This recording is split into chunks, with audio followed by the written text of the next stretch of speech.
आने जाने वाली रेलगाड़ियों में बैठे यात्रियों से भीख मांगकर अपना पेट भरता था। एक दिन जब वह भीख मांग रहा था तो सूट बूट पहने एक लंबा सा व्यक्ति उसे दिखा। उसने सोचा कि यह व्यक्ति बहुत अमीर लगता है, इससे भीख मांगने पर यह मुझे जरूर अच्छे पैसे देगा। वह उस लंबे व्यक्ति से भीख मांगने लगा।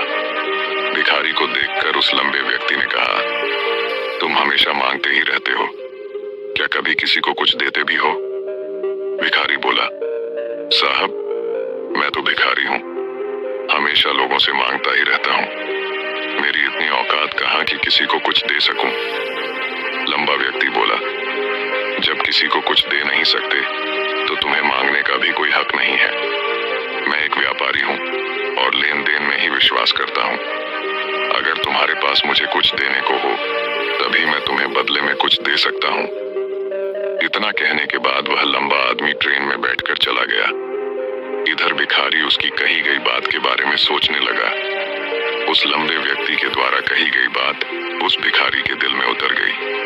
वह सोचने लगा कि शायद मुझे भीख में अधिक पैसा इसीलिए नहीं मिलता क्योंकि मैं उसके बदले में किसी को कुछ दे नहीं पाता हूँ। लेकिन मैं तो भिखारी हूँ, किसी को कुछ देने लायक भी नहीं हूँ। लेकिन कब तक मैं लोगों को बिना कुछ दिए केवल मांगता ही रहूंगा? बहुत सोचने के बाद उस भिखारी ने निर्णय किया कि जो भी व्यक्ति उसे भीख देगा उसके बदले में वह भी उस व्यक्ति को कुछ जरूर देगा। लेकिन अब उसके दिमाग में यह प्रश्न चल रहा था कि वह खुद भिखारी है तो भीख के बदले में वह दूसरों को क्या दे सकता है। इस बात को सोचते हुए 2 दिन हो गए लेकिन उसे अपने प्रश्न का कोई उत्तर नहीं मिला था। तीसरे दिन जब वह स्टेशन के पास बैठा हुआ था तभी उसकी नजर कुछ फूलों पर पड़ी जो स्टेशन के आसपास के पौधों पर खिल रहे थे। उसने सोचा, क्यों ना मैं लोगों को भीख के बदले कुछ फूल दे दिया करूं। उसको अपना यह विचार अच्छा लगा और उसने वहां से कुछ फूल तोड़ लिए। अब वह ट्रेन में भीख मांगने पहुंचा। अब जब भी कोई उसे भीख देता तो उसके बदले में वह भीख देने वाले को कुछ फूल दे देता। उन फूलों को लोग खुश होकर अपने पास रख लेते थे। अब भिखारी रोज फूल तोड़ता और भीख के बदले में उन फूलों को लोगों में बांट देता था। कुछ ही दिनों में उसने महसूस किया कि अब उसे बहुत अधिक लोग भीख देने लगे हैं। वह स्टेशन के पास के सभी फूलों को तोड़ लाता था। जब तक उसके पास फूल रहते थे तब तक उसे बहुत से लोग भीख देते थे। लेकिन जब फूल बांटते बांटते खत्म हो जाते तो उसे भीख भी नहीं मिलती थी। अब रोज ऐसा ही चलता रहा। एक दिन जब वह भीख मांग रहा था तो उसने देखा कि वही लंबा व्यक्ति ट्रेन में बैठा है जिसकी वजह से उसे भीख के बदले फूल देने की प्रेरणा मिली थी। वह तुरंत उस व्यक्ति के पास पहुंच गया और भीख मांगते हुए बोला, आज मेरे पास आपको देने के लिए कुछ फूल हैं। आप मुझे भीख दीजिए तो बदले में मैं आपको कुछ फूल दूंगा। उस लंबे व्यक्ति ने उसे भीख के रूप में कुछ पैसे दे दिए और भिखारी ने कुछ फूल उसे दे दिए। उस लंबे व्यक्ति को यह बात बहुत पसंद आई। वह बोला, वाह क्या बात है, आज तुम भी मेरी तरह एक व्यापारी बन गए हो। इतना कहकर फूल लेकर वह लंबा व्यक्ति अपने स्टेशन पर उतर गया। लेकिन उस लंबे व्यक्ति द्वारा कही गई बात एक बार फिर से उस भिखारी के दिल में उतर गई। वह बार बार उस लंबे व्यक्ति के द्वारा कही गई बात के बारे में सोचने लगा और बहुत खुश होने लगा। उसकी आंखें अब चमकने लगीं। उसे लगने लगा कि अब उसके हाथ सफलता की वह चाबी लग गई है जिसके द्वारा वह अपने जीवन को बदल सकता है। वह तुरंत ट्रेन से नीचे उतरा और उत्साहित होकर बहुत तेज आवाज में ऊपर आसमान की तरफ देखकर बोला, मैं भिखारी नहीं हूँ, मैं तो एक व्यापारी हूँ, मैं भी अमीर बन सकता हूँ।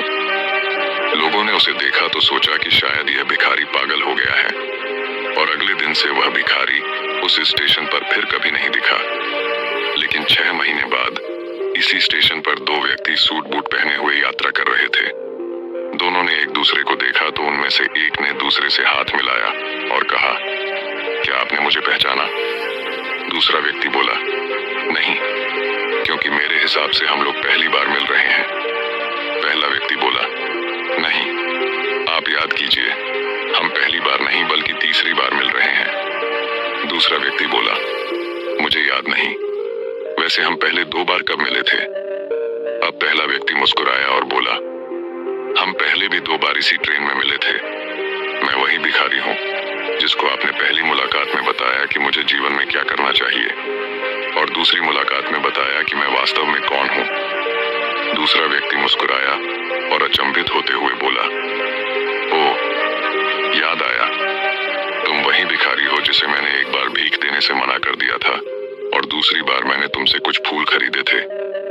लेकिन आज तुम ये सूट बूट में कहाँ जा रहे हो और आजकल क्या कर रहे हो? तब पहला व्यक्ति बोला, हाँ, मैं वही भिखारी हूँ, लेकिन आज मैं फूलों का एक बहुत बड़ा व्यापारी हूँ और इसी व्यापार के काम से ही दूसरे शहर जा रहा हूँ। कुछ देर रुकने के बाद वह फिर बोला, आपने मुझे पहली मुलाकात में प्रकृति का वह नियम बताया था जिसके अनुसार हमें तभी कुछ मिलता है जब हम कुछ देते हैं। लेन देन का यह नियम वास्तव में काम करता है। मैंने यह बहुत अच्छी तरह महसूस किया है, लेकिन मैं खुद को हमेशा भिखारी ही समझता रहा। इससे ऊपर उठकर मैंने कभी सोचा ही नहीं। और जब आपसे मेरी दूसरी मुलाकात हुई तब आपने मुझे बताया कि मैं एक व्यापारी बन चुका हूँ। अब मैं समझ चुका था कि मैं वास्तव में एक भिखारी नहीं बल्कि व्यापारी बन चुका हूँ। मैंने समझ लिया था कि लोग मुझे इतनी भीख क्यों दे रहे हैं, क्योंकि वह मुझे भीख नहीं दे रहे थे बल्कि उन फूलों का मूल्य चुका रहे थे। सभी लोग मेरे फूल खरीद रहे थे क्योंकि इससे सस्ते फूल उन्हें कहाँ मिलते। मैं लोगों की नजरों में एक छोटा व्यापारी था, लेकिन मैं अपनी नजरों में एक भिखारी ही था। आपके बताने पर मुझे समझ आ गया कि मैं एक छोटा व्यापारी हूँ। मैंने ट्रेन में फूल बांटने से जो पैसे इकट्ठे किए थे उनसे बहुत से फूल खरीदे और फूलों का व्यापारी बन गया। यहाँ के लोगों को फूल बहुत पसंद है और उनकी इसी पसंद ने मुझे आज फूलों का एक बहुत बड़ा व्यापारी बना दिया। दोनों व्यापारी अब खुश थे और स्टेशन आने पर साथ उतरे और अपने अपने व्यापार की बात करते हुए आगे बढ़ गए। दोस्तों, इस कहानी से हमें बहुत कुछ सीखने को मिलता है। कहानी में लंबा व्यापारी गिव एंड टेक के नियम को बहुत अच्छी तरह जानता था।